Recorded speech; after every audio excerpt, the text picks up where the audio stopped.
नमस्कार दोस्तों EPS 95 minimum pension वृद्धि की एक और नए वीडियो में आप सभी का बहुत बहुत स्वागत है। दोस्तों, नेशनल एजुकेशन टीम को पता है कि हमें अभी बैकअप बनाकर रखना है, इसीलिए कमांडर अशोक रावत जी ने जगह जगह सभाएं कर रहे हैं। इसी क्रम में तेलंगाना के वरंगल में एक भव्य सभा का आयोजन किया गया। दोस्तों, जैसा कि आप सभी इन तस्वीरों में देख सकते हैं कि काफ़ी ज़्यादा संख्या में ईपीएस 95 पेंशनर मौजूद रहे। कमांडर अशोक रावत जी के अतिरिक्त भी कई एनएसी के वरिष्ठ नेता भी मौजूद रहे। दोस्तों, एनएसी के इन प्रांतीय नेताओं के द्वारा कमांडर अशोक रावत जी का भव्य स्वागत किया गया। NAC chief commander Ashok Rawat ji के द्वारा किए गए प्रयासों को सभी प्रांतीय नेताओं ने कमांडर अशोक रावत जी को सम्मानित किया। पेंशन के बारे में बात करने के लिए हम यहाँ पर बैठे हैं। मैं जानता हूँ आप लोगों ने बहुत जिंदगी भर कष्ट किए हैं, बहुत मेहनत की है, एक पैसा जमा करके अपने घर जोड़ा है, कुटुंब जोड़ा है और अपने अपने फैक्ट्रियों में बड़े बड़े काम आप लोगों ने किए। आप लोगों ने हर महीने पेंशन के लिए पैसे भरे। पहले हम 417 रुपये भरते थे महीने के, फिर 541 रुपये भरते थे 541 और अभी 1250 रुपीज आप भर रहे हैं। ये पैसा आपने जो जमा किया है उसका अगर आप वैल्यूएशन गवर्नमेंट के पास जमा किए पैसे का वैल्यूएशन अगर आप देखेंगे तो हर एक के गवर्नमेंट के पास तकरीबन 30 लाख रुपया जमा होना चाहिए। कितना? 20 लाख, 30 लाख। और इतना पैसा जमा करने के बाद जो आपको रिटर्न में मिलता है तो जमा किया हुआ पैसा आपको नहीं मिलता। आपका जमा है वो आपको कभी भी वापस नहीं मिलेगा। ये सरकार ने 2008 में नियम बनाया है। मतलब अगर आप बैंक में पैसे डालते तो वो पैसा आपको वापस मिलता, लेकिन सरकार के पास जमा है वो पैसा कभी वापस नहीं मिलेगा। इस सरकार का निर्णय सितंबर 2008 में लिया गया निर्णय सीबीटी के मीटिंग में। उसके बाद जो आपने 20 लाख रुपए अगर आपके बैंक में होते तो आपको 15,000 तक हर महीने ब्याज मिलता। बराबर है? बराबर है। 20 लाख जमा होता तो 15,000 तक मिलता। बराबर है भाई? यहाँ पूरे इंडिया में, पूरे भारत में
चर्चाएं हुई।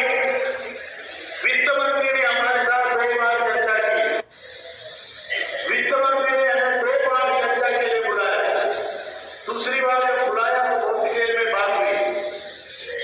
उन्होंने उनके ट्विटर पे भी डाला कि मैं दोस्तों, कमांडर अशोक रावत जी ने सभी पेंशनरों को संबोधित करते हुए कहा कि हमारी जीत अब पक्की है, लेकिन हमें फिर भी संगठित होकर के काम करना है। सरकार ने हमें जरूर आश्वासन दिया है, हमें सरकार के ऊपर भरोसा रखना है, फिर भी हमें अपना बैकअप तैयार रखना है, क्योंकि कुछ भी हो सकता है। जब तक हमारे खाते में पैसे नहीं आ जाते तब तक तैयारी बनाकर ही रखना है। इससे पहले भी सरकार ने कई बार वादे किए हैं, लेकिन इस बार श्रम मंत्री जी के द्वारा आगे से बुलावा और बैठकें करना और सही तरीके से बताना पेंशन बढ़ोतरी पर काम चल रहा है और कहां तक पहुंचा है, कैसे फंड का मैनेजमेंट किया जा रहा है, ये सब कुछ सही तरीके से बताना, इन सब के बारे में श्रम मंत्री मनसुख मांडविया जी आगे हो कर के बता रहे हैं।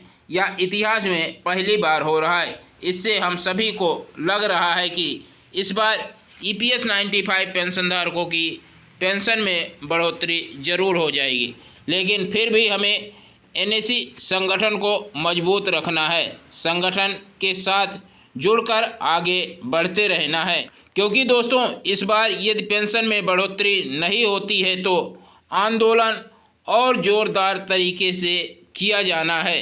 दोस्तों, जब तक EPS 95 पेंशनरों का हक नहीं मिल जाता है, यह लड़ाई जारी रखना है। कमांडर अशोक रावत जी के अतिरिक्त भी NAC के प्रांतीय नेताओं ने इस सभा को संबोधित किया और पेंशनरों को संगठित होकर के काम करने को कहा। तो NAC चीफ कोऑर्डिनेटर रमाकांत नरगुड़ जी ने भी सभी पेंशनरों को संबोधित करते हुए बताया कि हमें NAC संगठन को मजबूत रखना है। यदि हमारा संगठन मजबूत रहेगा तो हमें कोई भी नहीं हरा पाएगा। दोस्तों, जैसा कि आप सभी देख सकते हैं कि हजारों से ज़्यादा संख्या में EPS 95 पेंशनर मौजूद रहे। सभी एक सुर में कमांडर अशोक रावत जी का धन्यवाद किया और NAC के द्वारा किए जा रहे प्रयासों को सभी ने सराहना भी की। सभी पेंशनरों ने कहा कि हम आपके साथ हैं, जहां भी आप बुलाएंगे हम ज़रूर पहुंचेंगे, चाहे धरना प्रदर्शन करना हो या आंदोलन करना हो या सरकार के खिलाफ लड़ाई लड़नी हो, हम सभी EPS 95 पेंशनर हमेशा कमांडर अशोक रावत जी के साथ रहेंगे। तो दोस्तों, देख सकते हैं कि NAC का वारंगल दौरा काफ़ी ज़्यादा भव्य रहा, सभी पेंशनर जागरूक रहे। हालांकि दोस्तों, श्रम मंत्री जी के द्वारा आश्वासन दिया गया है कि 3 महीने के अंदर EPS 95 पेंशन धारकों की पेंशन में बढ़ोतरी कर दी जाएगी, लेकिन फिर भी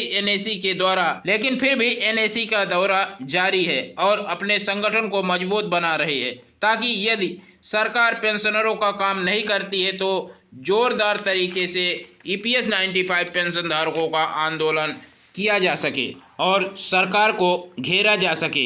यह वीडियो या जानकारी यदि अच्छी लगी तो वीडियो को लाइक करेंगे, अगर चैनल पर नए हैं चैनल को सब्सक्राइब कर लेंगे। मिलते हैं नेक्स्ट वीडियो में, अभी के लिए धन्यवाद। जय हिंद, जय भारत।